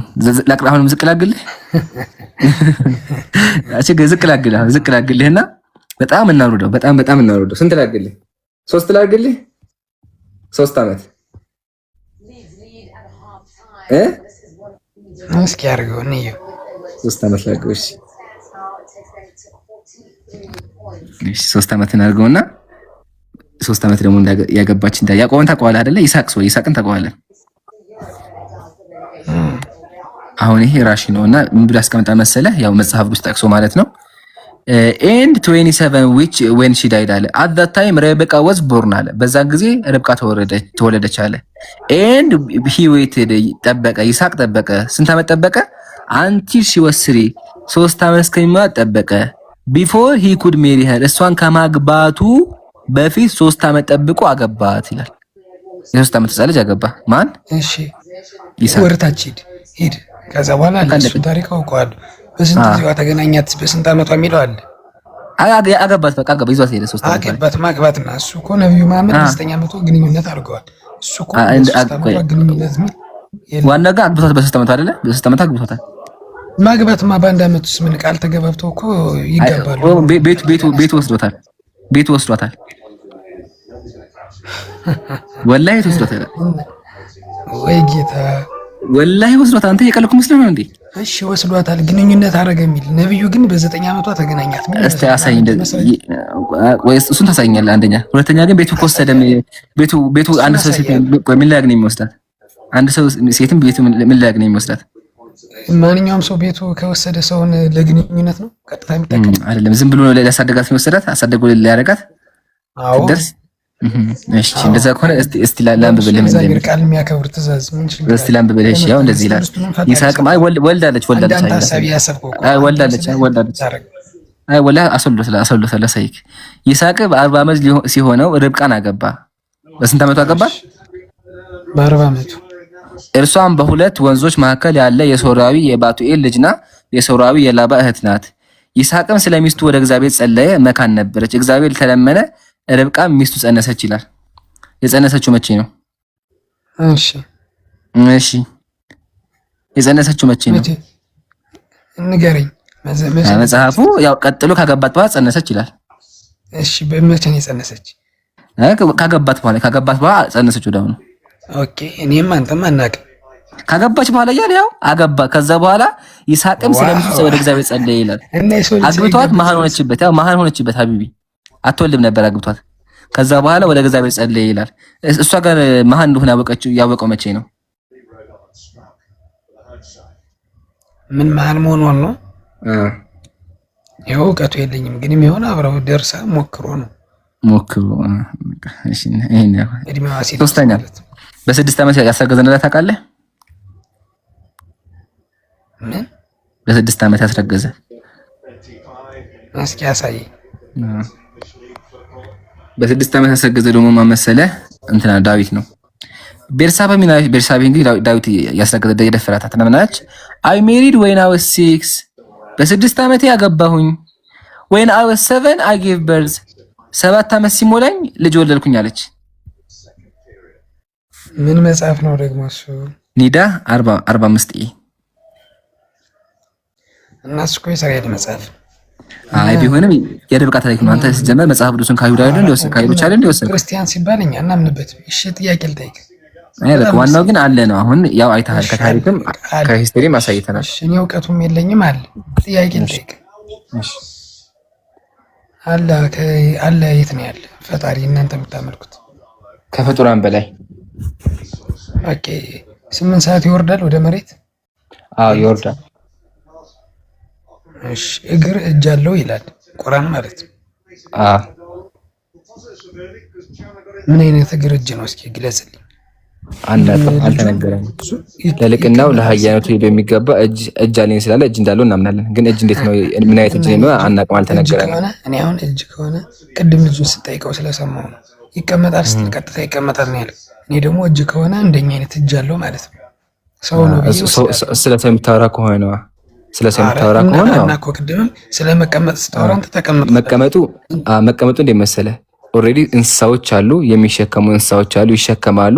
ሲቀመጥባቸው ሲሞቃቸው በክንፋቸው እግራቸውን ይሸፈናል፣ ሲያቃጥላቸው እግዚአብሔር ነው የሚለው። ኦልሬዲ ተቀምጠው እየተቃጠሉ ነው፣ የእግዚአብሔር ሙቀት እያቃጠላቸው ነው ያለው ተቀምጠው ማለት ነው። አንደኛ። ሁለተኛ ደግሞ አንዴ እስልምና ያለው ልመልስልህ። እኛ ሙስሊሞች አላህ ሱብሓነሁ ወተዓላ ለራሱ የተናገረውን ነገር እንቀበላለን። እጅ አለኝ ብሏል። እጅ እንዳለው እና እጅ ስንል ግን የፍጡራን እጅ አለ፣ ብዙ እጆች አሉ። ግን እጅ የሚለውን ቃል ብቻ ይመራል። ለልቅናው ለሀያነቱ በሚገባ መንገድ የተባረኩ እጆች እንዳሉት እናምናለን። ሲፋቸውን ግን አናቅም። ለምን? አምላክን ያየው የለም፣ እሱንም የሚመስለው ነገር የለም። ለይተ ከሚስሊሂ ሸይአን ያለ ቁርአን አምላካችን ምን አለ? እሱን የሚመስለው ነገር የለም ብሎ አስቀምጧል። ቀጥሎ ደግሞ ይወርዳል ብለሃል። አዎ አምላካችን ይወርዳል። ግን ይወርዳል ሲባል እንዴት እንደሆነ መውረድ ሲባል ሊተራሊ ወደታችን ዱባል የሚል የለም፣ እንደዛ እናምንም። ግን ኑዙል የሚለውን ቃል በቃል እናረጋግጣለን። ግን ቃል በቃል ጠይቅህና መጽሐፍ ቅዱስ ላይ እግዚአብሔር ይወርዳል ይላልና እንዴት ነው የሚወርደው? እኔ ለጥያቄ መልስ የለኝም። ጀስት በቃ ለማወቅ ነው የገባው። ልጠይቅ ነው እንጂ እንድጠይቀኝ አይደለም። በቃ ጀስት ይሄንንም ያዘው። እሺ በዛ ጎን ለጎን ያዘው። ዘፍጥረት ምዕራፍ 11 ይላል እግዚአብሔር ውስጥ ጥቅሱን አንዴ እስኪ ጥቅሱን እግዚአብሔር የአዳም ልጆች የሰሩትን ከተማ ለማየት ወረደ ይላል። እግዚአብሔር ወርዷል። ኢቭን እግዚአብሔር በደመና አምድ ወረደ ይላል። ዘኍልቍ ምዕራፍ 12 ላይ ሰማዮችን ዝቅ ዝቅ አደረገ፣ ወረደ። እግዚአብሔር ከሰማይ ወረደ እና ይሄ እንዴት እንደወረደ ጠይቃቸው። እሱ የሚለው አይደለም እጠይቃለሁ። እሷም ማብራሪያ ያለው አንተ ማብራሪያ እንደሰጠው 8 ሰዓት እንደዚህ ይመጣል፣ ግን ለሰው ቢነገር አይደለም ምናምን የምትለውን እንደዛ ይሏል እነሱ። ያ ኖርማል ነው፣ ችግር የለውም። አይ ችግሩን መሰለ አሁን እዚህ ጋር ማብራሪያ ካለ ጠይቃቸው። ለምን ሰማዮችን ዝቅ ዝቅ አደረገ ነው ያለው፣ ወረደ። ኢቭን በኪሩቤል ላይ ነበር የተቀመጠው። ኪሩቤል ላይ ተቀምጦ በሯል። ኦልሬዲ በሰማይ ላይ በሯል እግዚአብሔር። ስለዚህ እንዴት እንደበረ ጠይቃቸው። አይ ቀጥል።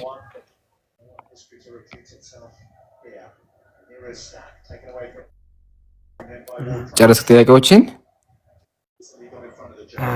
አሪፍ ነው፣ ተምሬያለሁ። ሌላ ጊዜ ደግሞ እገባለሁ፣ እጠይቃለሁ ኢንሻአላህ። እሺ ፈቃደኛ ከሆንክ ግን ቅድም እኔ በአብ በወልድ በመንፈስ ቅዱስ አምናለሁ ብለኸኛልና እስኪ እሱ ላይ ትንሽ ነገር እናውራ። እሺ ኡስታዙን አለ። ሰላም አለይኩም። ምንድን ነው ያልከኝ? ይሄን መልስልኝ ነው። ቆይ አንዴ ኡስታዝ ካለ ኡስታዝ እንዲያወራ ነው። እሺ እኔ ልረፍ ብዬ ነው። አይ ቲንክ የለም። በቃ እኔ ልቀጥል። እሺ ቅድም ስታወራ አብ ወልድ መንፈስ ቅዱስ አምናለሁ ብለሃል። ጥያቄ መጀመሪያ ስንት አምላክ ነው የምታመልከው? አንድ። ከአንድ አምላክ ውጭ አምላክ አለ? የለም። እሺ የአንድ አምላክ ማን ነው? አብ ማለት ፈጣሪ ነው። ወልድ ቃሉ ነው። መንፈስ ቅዱስ ደግሞ በሁሉም የሞላ ያው ክርስቶስ ማለት ነው። ወልድ ለምሳሌ እናንተ ቁርአን አለው። እኔ እናንተ ቁርአን ግን አንዴ ክርስትና ላይ ብቻ እናውራና ባይ ዘ ዌይ ቱራ አላወቅም መሰለኝ። አንተ ኦልሬዲም ሰባሌውሳዊ ነህ። እሺ መንፈስ ቅዱስ ኢየሱስ ነው ብለው የሚያዩት ሰባሌውስ ናቸው። ወላሂ እየቀለድኩ አይደለም። ቤተክርስቲያን ቢያገኙ ይሄ ምንፍቅና ነው ብለው ያወግዙሃል። ወልድ አይደለም ያወግዛል ምናምን ሳይሆን እኔ እውቀት የለኝም ምለውን ነው። ወልድ መንፈስ ቅዱስ በቃ እንደዛ ብለህ አስተካክለው ችግር የለው ያጋጥማል። እሺ አሁን እንመለስና ስለማላውቅም ችግር የለውም ግን አታስብ፣ ችግር ለመማመር ነው። አታስብች ለመማመር ነው። በትምህርት መንፈስ አውረን አያጋጥማል። ጀስት አይዲያዎች ነው ሴት ተደረገ በዛ መንገድ ተረዳ። እሺ አሁን አንድ አምላክ ነው ያለው ብለኸኛልና አንዱ ቃል ነው አንዱ መንፈስ ነው ብለኸኛል። ሶስቱ የራሳቸው አካል አላቸው የላቸውም?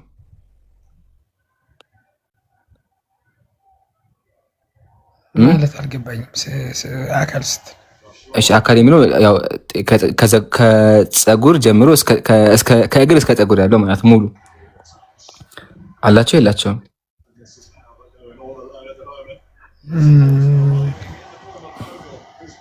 እውቀት የለኝም። ምናልባት አንተ የሄድከው ኢየሱስ ምናምን በሚለው ነው። አሳይክ በቃ ይታያል።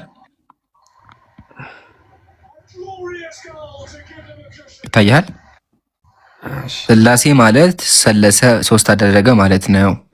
ስላሴ የስላሴ አንድነት በባህሪ በመፍጠር በስልጣን በአገዛዝ በመለኮት በፍቃድ ነው አለ። እሺ የስላሴ ሶስትነት ደግሞ ምንድነው? በስም በአካል በግብር ይላል። አካል ምንድነው? አካል ማለት ከራስ ፀጉር ጀምሮ እስከ እግር ጥፍር ማለት ነው ይላል። አየኸው? አካል ማለት ምንድነው? ከራስ ፀጉር እስከ እግር ጥፍር ነው ማለት ነው ይላል። ስለዚህ ሶስቱ ራሳቸውን አካል አላቸው የላቸውም? አንተው የምትፈተው ባልሆነ አረዳድ ነው። እኔ ምን ይሄ እኮ ትምህርት ሃይማኖት ነው። ትምህርት ሃይማኖት እኮ ነው ወንድሜ። ህማማት ነው ግን አለው አፈታት ሚስጥረ ስላሴ ይገባል። ያ ፈታው አካል ማለት አለ። ያ ፈታው አካል ማለት ከራስ ፀጉር እስከ እግር ጥፍር ድረስ ያለው ነው አለ። ያ ዋናው ፖይንት በቀስ ያለ ዋናው ፖይንት ሳይሆን አምላክ በአካል ሶስት ነው አይደለም? እሺ በአምላክ በአካል ሶስት ነው። ተስማማን አይደለም እንዴ? በአካል ሶስት አይደሉም? ጃለ ጃለ ምን አልከኝ? ቆይ አንዴ እጅ አለ እንዴ? ሁለቱም የለም። አይ በቃ ችግር የለም ልቀጥል። ካለ አለሁ በእንግሊዝ ሀቢቢ አሉ ታወራዋለህ። እኔ እንጃ አሜሪካንም አይደለም ኖርማልም አይደለም ድፍን ነው። በምን ልፍታው? ጠይቀው ካለ ይጨምር ጥያቄ። አይ በቃ አይ እሺ የሚፈታ ይመስላል። አንድ ፖይንት ዝም ብዬ በቃ ተዘጋጅ። እኔ ደግሞ ትንሽ ረፍ ቱራ አሁን እንዲመሰለ ችግሩ ስላሴ ማለት በአካል ሶስት ናቸው። አሁን ልጠይቅ የፈለኩት ነገር መሰለ አእምሮ ይቀበለዋል አምላክ በአካል ሶስት ነው የሚለው አስተምሮ ሶስት አካል ይኖራል ሶስት አምላክ ይኖራል በታስባለህ? ሶስት አምላክ አይደለም አንድ ነው። አንተ ሰው ነህ። ሶስት አካል ቆይ አንተ ሰው ነህ። አካል ቃልህ አለ የምታወራው ያም ያፈታታለው ሚስጥረ ስላሴ ነው። እውቀት የለኝም በጣም ግን ችግሩ መሰለ የኔ ቃል የኢምራን ቃል ነው እንጂ ራሱን የቻለ አሁን አንተ ችግሩ መሰለ ቃሉ የኔ ቃል ራሱን የቻለ ኢምራን መንፈስ የራሱን የቻለ ኢምራን ስጋ የራሱን የቻለ ኢምራን ሶስት ኢምራን አረካቸው። አንደኛ ሁለተኛ ደግሞ አሁን እንዳንተ ንጽጽር የሚሰራ ሰው በደንብ አድርጎ እንትን ይልላል። እኛም እኮ እዛ ጋር ደን ስንማር በደንብ ያስረዱናል። ገባሽ አራዳልች እኔ ምንም አላውቅም። በቃ ዝም ብዬ ልገባ ነው። አንቺ ምናምን ሰምቼ ልማር ነው። አይ ግን ቢሆንም የምትመልከው አምላክ ማወቅ አለ። ኡስታዙን አቀጥል። ሰላም አለይኩም ወራህመቱላሂ ወበረካቱ። ያ ጀማ እንዴት ናችሁ? ኢምራን ሰላም አለይኩም።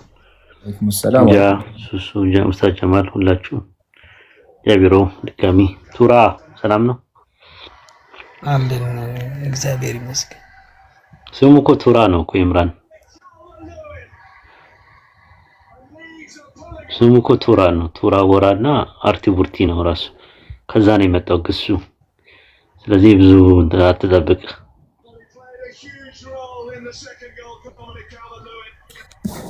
አረ ቱራ ምን አልከኝ? ቱራ እንትን ነው ኡስታዝ ቱራ ቡራ ቢሆንም ግን እንትን ነው ስሙ አውዱ እንደዛ ቢሆንም እንትን ነው መሰለኝ ሙጠዋ ነው መሰለኝና ትንሽ አራ አይ በቃ ይበቃል። ሌላ ሶስት ያስገቡና አረ ሌላ ሶስት ያስገቡ።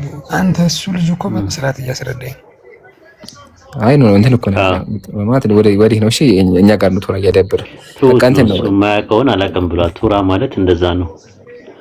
የማያውቀውን ነገር አላውቅም፣ የሚያውቀውን ነገር አውቃለሁ። በጣም ትልቅ ትህትና ነው፣ ትልቅ ጥበብ ነው። ምን ይላሉ ስኮላሮች? ግን አንተ እውቀት በአራት ይከፈላል ይላሉ። ታውቃለህ ቱራ? አንተ ግን 8 ሰዓት የሚመጣውንና ከነብዩ መሐመድ በፊት እስልምና ነበር የሚለውን በደንብ በውስጥ መስመር ታስረዳኝ ደስ ይለኛል። በቂያማ ቀን ደግሞ እግሩን ወደ እንትን ይዘረጋል ቺቺ ምናምን ብዙ ጥያቄ አለ ይላል። ተናዳል ማለት ነው ቱራ። እንደዛ የደደሽን አታድርገው። ቅድም ሲያስረዳ ነበረ። ስለዚህ ምን ታደርጋ ተቀመጠ ያለ እግሩን አረ ምን ታደርጋ ተቀመጠ።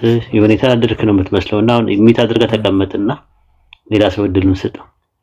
አይ ኡስታዝ አንድ ሸኛውና መቱራ አይ ቢሆንም ምሳሌ እንትን ይላል ለከርስኩሙ አብ ወልድ መንፈስ ቅዱስ የፍጡራን ከርስ ለፈጠረ ለማይመረመር ከርሳችሁ ይላልና ከርስ የሚለው እግዚአብሔር ከርስ አለ የሚለው ነገር ብታዩበት። ሁለተኛ ደግሞ እጆች ይላል ሰይፈ ስላሴ ላይ ከእጆች ጋር እኩል ያሉ ጥፍሮች ምስጋና ይገባቸው ጥፍሮችም አሉት ይላልና እግዚአብሔር ጥፍሩ ምንድነው ከርሱ ምንድነው የሚለው ነገር ቼክ አድርገህባቸውና ያው በእስልምና ያለውን ቅድም መልሰናል።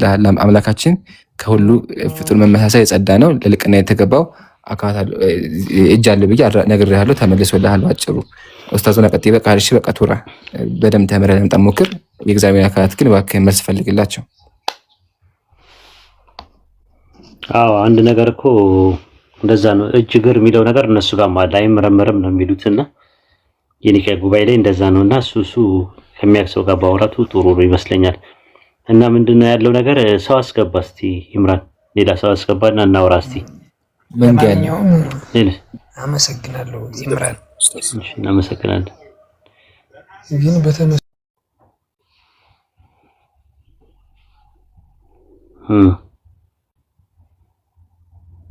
መንጌ አለ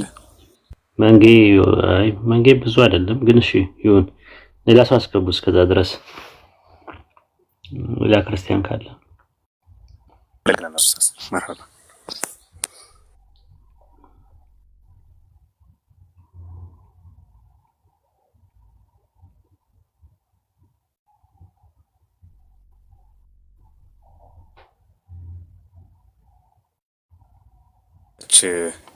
ጥያቄ ያላችሁ ክርስቲያኖች ካላችሁ ግቡ። ሌልና ሲብሻለሁ ነይ ግቢ።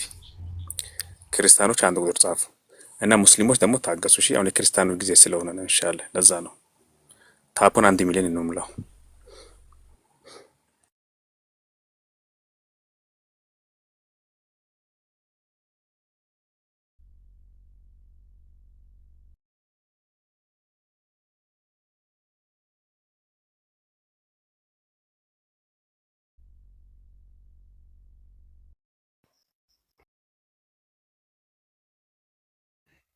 አይ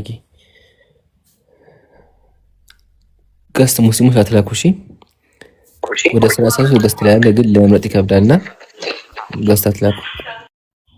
እስከዛ መንገ ይቀጥል እንደ ይምራል ካልሆነ ሰው ካልገባ ያወራ ሃኒ ገባ። እሺ ሃኒ ያለች እያልን ሃኒ ካለች ቀጥይ። ሰላም አለይኩም። ወአለይኩም ሰላም ወራህመቱላህ። በሁለት ነገር ነው ሰርፕራይዝ አደረከን።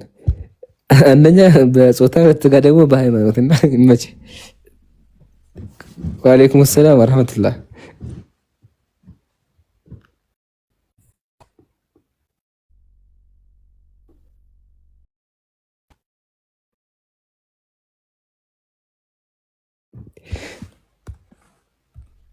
ወአለይኩም ሰላም ወራህመቱላህ። ታችሁን ይቅርታ። እሺ ክርስቲያን ሲባል ሙስሊም ሆናችሁ አንድ ቁጥር ሲፋላችሁ በአላህ ምን ሆናችሁ ነው? ክርስቲያን ነኝ ማለት እኮ ነው። አላህን ፍሩ ሙስሊም ወንድሞች።